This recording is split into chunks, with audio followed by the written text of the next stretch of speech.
Call से हमने कर दी है 10 के अंदर ट्रेड्स की शुरुआत। एनसीसी लिमिटेड खरीदारी करने का मन 90 स्टॉप के साथ 102 के लक्ष्य। और दूसरा पिक भी आपकी स्क्रीन पर। पालवे साहब, 10 के दमदार ट्रेड्स कौन से? तो आशीष जी, पहला ट्रेड रहेगा नवीन फ्लोराइन। ये स्टॉक में जिस तरीके का ब्रेकआउट प्रीवियस ट्रेडिंग सेशन में देखने को मिला, आज ओपनिंग के बाद से इसमें अच्छा बाइंग इंटरेस्ट वापस बनते हुए दिख रहा है। जिस तरीके के सेटअप हुए हैं, हमें लग रहा है ये स्टॉक में एक अच्छा बड़ा मूव आगे आने वाले दिनों में देखने को मिल सकता है। ट्रेडिंग पॉइंट ऑफ व्यू से जो टारगेट एक्सपेक्ट कर रहे हैं हम, वो 42, 40, 42, 70 तक की अपसाइड हमें लगता है नवीन फ्लोराइन फ्यूचर में आते हुए दिख सकती है। स्टॉप लॉस होना चाहिए करीब 4070 के आसपास। तो पहला स्टॉक नवीन फ्लोराइन होगा। दूसरा स्टॉक जो हमें लगता है कंटिन्यू कर सकता है अपमूव, वो है बजाज फाइनेंस।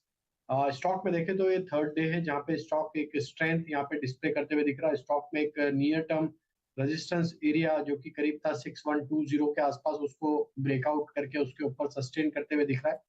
तो हमें लगता है अब ये स्टॉक अगर 6120 के ऊपर सस्टेन रहेगा तो नेक्स्ट टारगेट इसका जो बन सकता है वो 6240, 6260 की तरफ आते हुए दिख सकता है।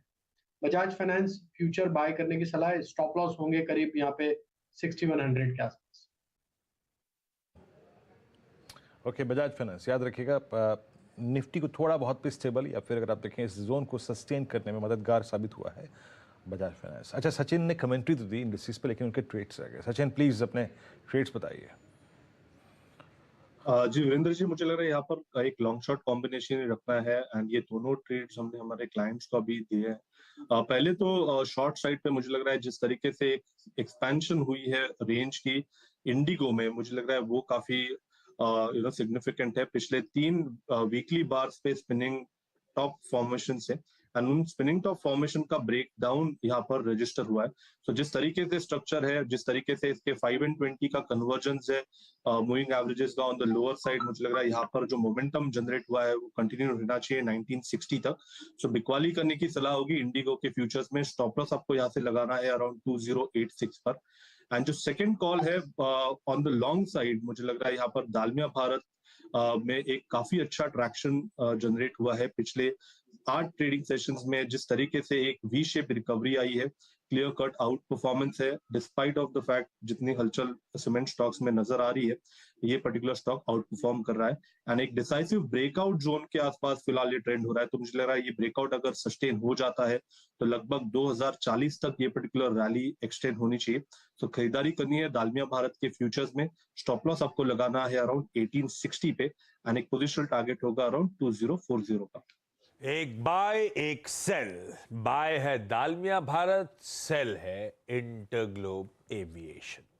सतपुर साहब, आपके दमदार पिक्स। आशीष जी, देखिए दो पिक्स होंगे, दोनों फ्रंट लाइनर है।